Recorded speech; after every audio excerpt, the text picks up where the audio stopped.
These are the solutions for the semester exam review for Chapter 3. And let's get started. Number 1 is a pretty involved problem. A lot of information regarding quadratic functions and the graphs of quadratic functions will be involved in this. So let's start with letter A. We have this quadratic function, y equals x squared plus 4x minus 3. That's in standard form. And letter A says, let's change this over into vertex form. And so with vertex form, we are using completing the square. Remember, with completing the square, I'm going to make this quantity squared. This binomial inside the parentheses will be made up by the square root of x squared. I'll write down whatever this sign is. And you can see I've done that. And then I always divide the linear coefficient by 2. And that's all part of the completing the square process. Now, the next move I'm going to make is to square whatever this number is. If this had been 4 sitting here, I would make 16, 4 squared. Well, whatever this number squared is, in this case it's 4, 2 squared, I'm going to just go over to the standard form and subtract it from the end. Always subtract it if you want to make vertex form. And when I put these two numbers on the ends, on the end together, negative 3 minus 4, I get the rest of the vertex form, which would be minus 7. And that is vertex form. Okay, letter B. What is the equation for the AOS? The reason why we say equation is because the AOS is a line. And it's always the line that is x equals, and the number that x equals will be the x coordinate of the vertex. And remember, the vertex, which we will answer in part C, the vertex is negative 2, negative 7. So the AOS is just x equals whatever the x coordinate is. So in this case it'll be x equals negative 2. And I guess we could go ahead and start. We're going to end up graphing this anyway. Let's just go ahead and start putting what we know so far. Here's the AOS, x equals negative 2. We'll have symmetry around on either side of this line. The vertex negative 2, negative 7. Which is right there. We know that the parabola opens upward from that point, so that leads us to letter D. Since it opens up from the vertex, meaning the vertex is at the very bottom of the parabola, we are going to have a minimum. So when a, the number in front of x squared, is positive, you will always have a minimum. And the value that you take for the minimum is always the y coordinate of the vertex. So we're going to say our minimum value is negative 7. So here we are. We determined whether we have a maximum or a minimum, and we found the value of negative 7. Just look at the vertex. Okay, evaluate the discriminant. That means calculate the number that represents the discriminant. Well, in case you forgot, this is how the discriminant is calculated. It's just the part underneath the radical from the quadratic equation, quadratic formula. All right, so again, look at standard form. B squared, that's 4 squared, is 16, minus 4 times 1 times negative 3. 4 times 1 times negative 3 is negative 12. So the discriminant is 28. We calculated, or we evaluated, the discriminant just now. Now let's interpret the meaning of the discriminant. And once again, with it being a positive number, we are going to have basically 2 real number roots or solutions. Or another way of saying that is we're going to have 2 places where this graph is going to cross the x-axis. We're going to have 2 x-intercepts. So you can always remember it this way. Positive discriminant you will cross the x's two places. Now this graph doesn't match this. I'm just doing some little illustrations. Positive discriminant. Negative discriminant means you're going to have two imaginary solutions, and so that is a graph that will never cross the x-axis. Something like this. Notice we will never cross x if the discriminant is negative. Zero discriminant means we will touch the x-axis in one point, and that point will be the vertex of the parabola. So I gave you a situation just roughly as to how you interpret the graph based on these types of discriminant. Positive, two real solutions, two x-intercepts. Negative, no real solutions. We have two imaginary solutions, so there are no x-intercepts. Discriminant 0 is the vertex touching the x-axis. It could look like this as well. All right, so with that all said, for this we're going to have two real number solutions, and I'm going to follow that up with two x-intercepts. We will cross the x-axis two times. We know that based on the fact that this is a positive discriminant.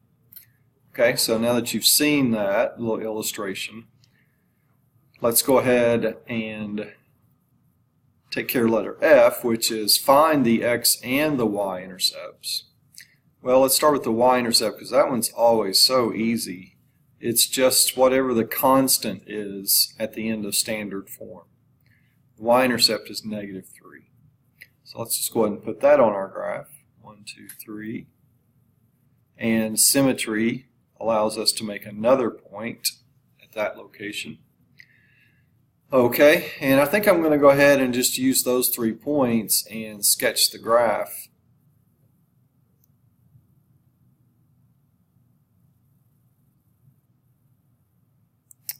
Missed that point a little bit. I'll just leave it like that. Now let's find the x-intercepts. To find the x-intercepts, you just want to solve this equation as though it were given as 0 equals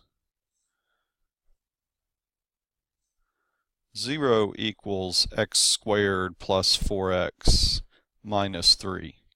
So solving a quadratic equation, which we've done many times, the answer, if there are two real number solutions, which we know we will have in this case, those solutions represent x-intercepts. So I just want you to make that connection. The solution, or sometimes we use the word roots, or the zeros, those are interchangeable terms for x-intercepts for our graph. So to know where these points are, it's kind of hard to tell just by looking at the graph, but we will know exactly when we come up with these two real number solutions. And since this doesn't factor, we're going to have to use the quadratic formula. So let's do that. The opposite of b plus minus square root of 28. Remember, we've already taken care of the discriminant. All over 2 times 1, 2 times a, which is 2. All right, so we need to grab our calculator, and we need to find the decimal form, and we're told to round to the nearest hundredth if necessary. So let's find the decimal form of the square root of 28.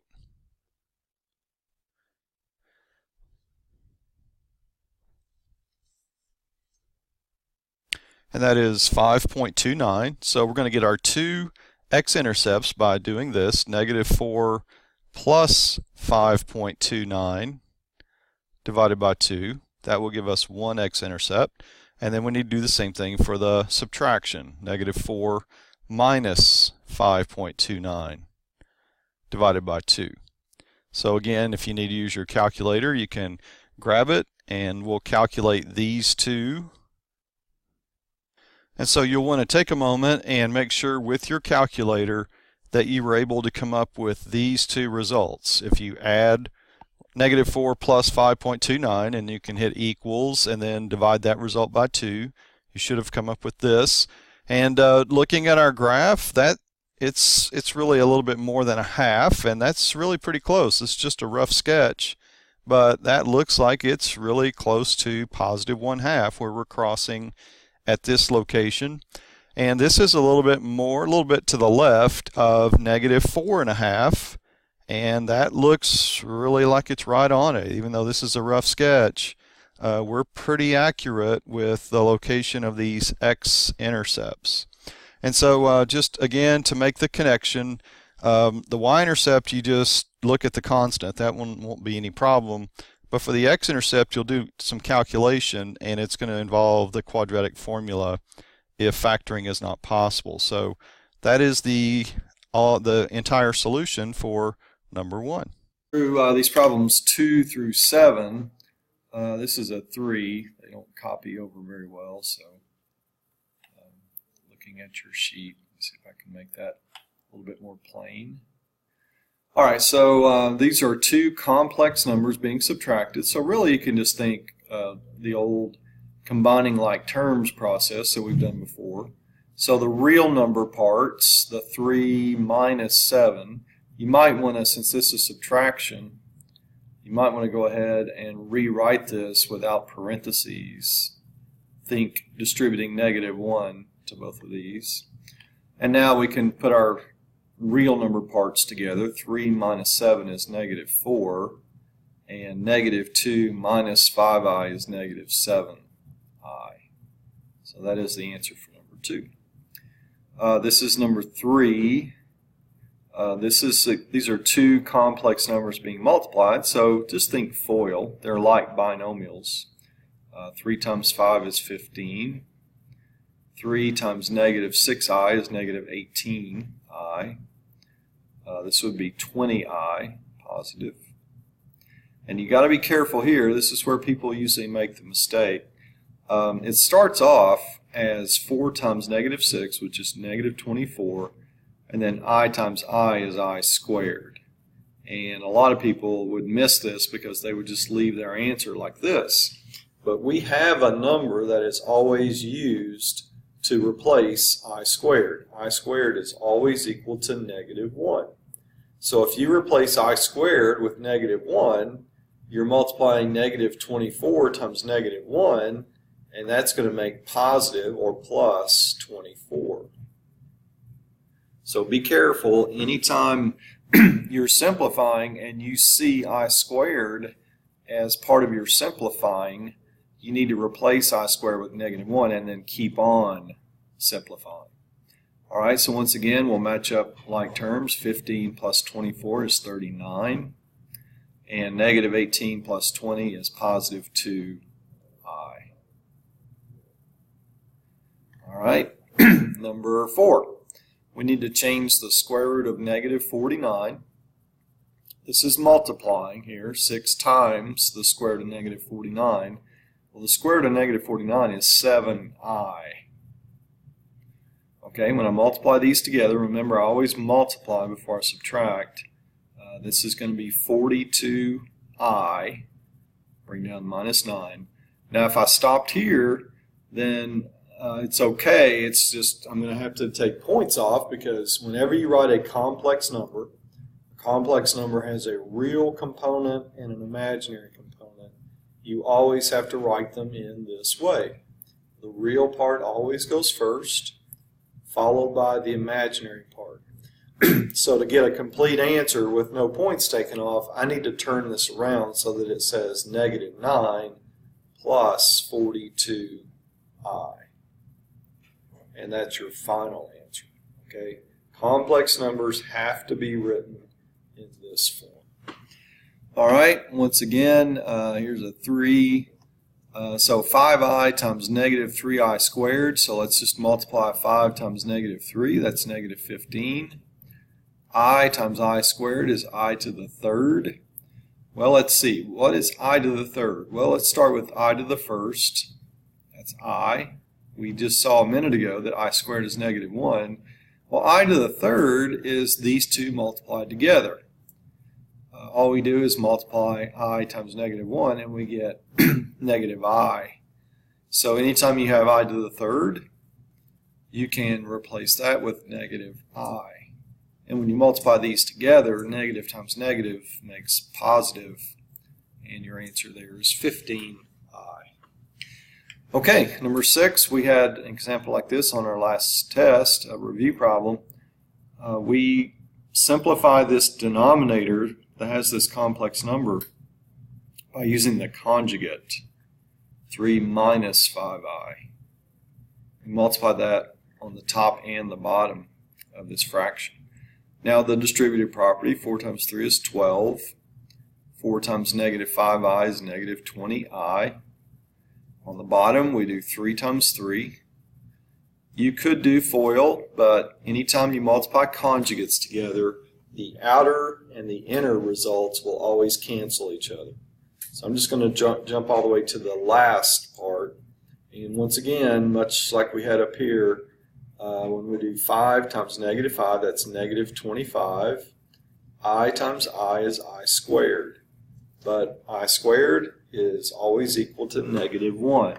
So when I replace I squared with negative 1, it makes negative 25 times negative 1, which is plus 25, and 9 plus 25 is 34. Okay, so complex number form says that I should break this up into 2 fractions. So 12 over 34 minus 20i over 34. Now I notice that both of these can be reduced. They're both even, so I'm going to divide by 2 into both of these. 2 goes into 12, 6, and 2 into 34 is 17. Okay, and then over here I can do the same thing, divide by 2. 2 into 20 is 10i, and over 17. So that ends up being my final answer for number 6. So for number 7, we have I to the 27th power. So going back to what we were talking about earlier, remember that I to the first is, of course, I, and I squared is negative 1. I cubed is negative I. We saw that earlier because we're just multiplying these together. Well, how do we get to I to the 27th? Well, remember that, let's just go ahead and do this one more or a couple more times. I to the 4th is equal to 1. Okay, it's like I squared times I squared. Negative 1 times negative 1 is positive 1. And then when you start with I to the 5th, this cycle repeats. So I to the 5th is I. I to the 6th would be negative 1. I to the 7th would be negative I. And I to the 8th would be 1. And you can kind of see how it just keeps on repeating every 4, these groups of 4, the pattern starts again with the next group of 4, same pattern. So that kind of helps us with I to the 27th, or any higher power of I. You could think of it this way: since I to the 3rd is negative I, we could, and there's several ways you could do this, but you could think of I to the 3rd times I cubed. And if you do that 9 times, I cubed times I cubed, that's I6. This would be I9. And you don't have to write it all out, but you can kind of see where we're going with this. If you do that 9 times, you get I to the 27th power, which would be like negative I times negative I, and you just keep on multiplying it times itself. And since it's an odd number of negative i's being multiplied together, that ends up being the answer. And that's the way I think about it. You could come up with it in other ways, but that's using this idea of I cubed being equal to negative I, and thinking of that I cubed multiplying times itself 9 times. So if you wrote out negative I times itself 9 times, you would get negative I. Okay, and that is your answer for number 7. All right, so for number 8, this is multiplication again. So let's do 2 times negative 4, that's negative 8, times 6 is negative 48. And then once again we have I times I times I, which is I to the third. And remember that I to the third is really negative I. So it's the same as writing negative 48 times negative I, and multiplied together makes positive 48I. And that is your answer for number 8.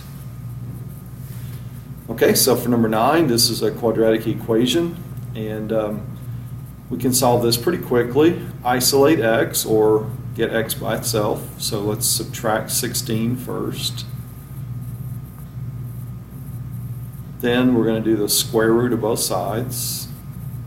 And anytime we do the square root of both sides of an equation, we have to include plus minus, or else we will not find two solutions. We will only find one. And a quadratic requires that we find two solutions. So our two solutions for this problem would be positive and negative 4i square root of negative 16. So that's your answer for number 9. Number 10 and 11 we solve by factoring. So the factors of negative 24, that would add up to negative 5. That would be negative 8, x minus 8, and x plus 3. Okay, so you could double check this using FOIL, and if you use FOIL, you should obviously get this trinomial, quadratic trinomial. And now the factoring leads us to the solutions. Just let each factor equal 0 and solve. So one of my solutions will be 8, and the other one would be negative 3. Again, quadratic, I'm looking for two solutions. There they are.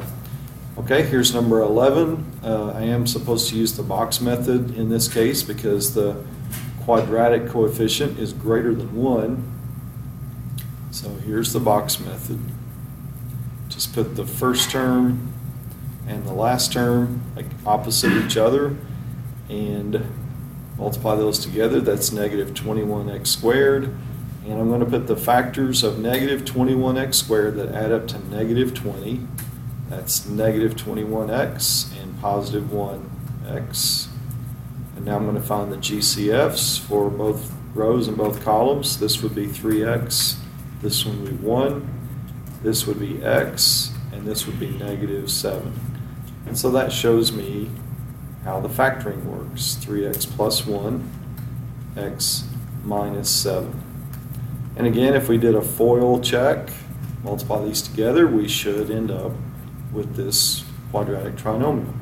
So now take each of your factors and make them equal to 0 and solve for x. 3x is negative 1, so x is negative 1/3. That's one of my solutions. Here, x would be positive 7. So that's the other solution. And that takes care of number 11. Number 12, we're supposed to solve a quadratic, but this time we're supposed to use the quadratic formula. So before I can use the quadratic formula here, I got to put this in standard form, making it equal to 0. So I added 4 to both sides. Now I'm ready to use the quadratic formula. So it's the opposite of b plus minus the square root of b squared minus 4 times 1 times 4 all over 2 times a. 2 times 1 is 2. 5 plus minus 25 minus 16 is 9, and the square root of 9 is 3 over 2. So these are all real integers, so I can actually get two regular number answers out of this. 5 plus 3 is 8, and 8 divided by 2 is 4. 5 minus 3 is 2, and 2 divided by 2 is 1. And that's my answers for number 12. When we complete the square, we have to make sure that any constant is on the right side of the equation. That's already done for us. And so now I'm going to do my parentheses squared, and in the parentheses I'm going to do x minus 1, 2 divided by 2, 1 squared would be added to both sides. So 1 squared is 1. And so that's going to make this equation equal to 2. All right? So now I do the square root of both sides, plus minus the square root of 2. And now I add 1 to both sides. And those are my two answers, 1 plus the square root of 2 and 1 minus the square root of 2. All right, moving on to number 14. This is a word problem involving a quadratic function. And in real life, these quadratic functions that have a minus as the lead coefficient or the quadratic coefficient represent a parabola that opens down. And that's what's happening here. We have this soccer ball that's been kicked, and it's going to take a flight. It's going to go up in the air to a certain point, and then gravity is going to pull it back down to its landing. So this is all about how long in seconds, that's what T stands for, how long does it take for this soccer ball to reach that maximum height? How many seconds? And then when we find out how many seconds, we can find out what that maximum height is. That's what H stands for. So anytime you're given a word problem involving a quadratic function, you should think about this little formula. The opposite of b over 2a. In this problem, a, that's always the quadratic coefficient, that's -6. B will be the linear coefficient. In this case, that's 24. All right, so we're solving for t, time, how many seconds. T will be found by doing this. So the opposite of 24 over 2 times -6. All right, in here I have -2, but the opposite of that, of course, is +2. T is equal to 2. So to put it in context, it takes 2 seconds. It takes 2 seconds, T is 2, for that soccer ball to reach its maximum height. Well, what is the maximum height? Well, if we know what T is, it makes it pretty simple with a calculator to find H. Because I'm just going to take this function and I'm going to replace T with 2. All right, so the height in feet is -6 times 4 plus 48. That's -24 plus 48. H is 24. So in 2 seconds, it reaches its maximum height of 24 feet.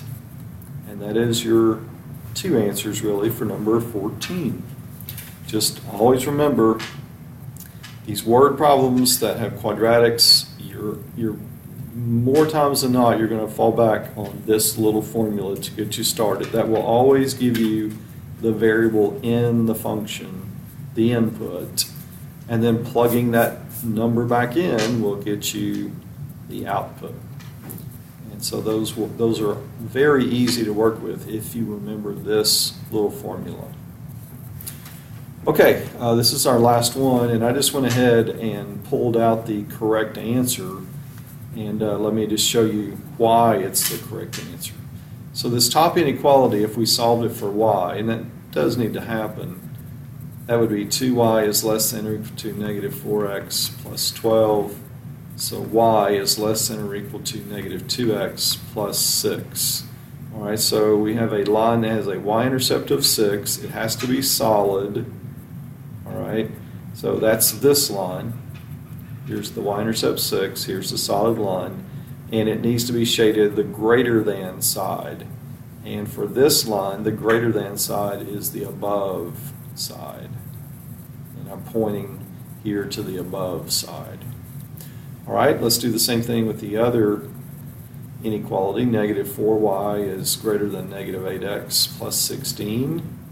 Y is less than, notice, dividing by a negative number, 2x minus 4. Okay, so this line, here's the y-intercept -4, slope 2, dotted line. but we're shading below because it says less than. So the less than side for the dotted line is the underneath. And so where do the two shadings collide, the area that they share, it's the area here that's been shaded. So that's why letter C is the correct answer for number 15. And that wraps up this semester exam review for Chapter 3. And I hope this helps, but if you have any other questions, you can always contact me.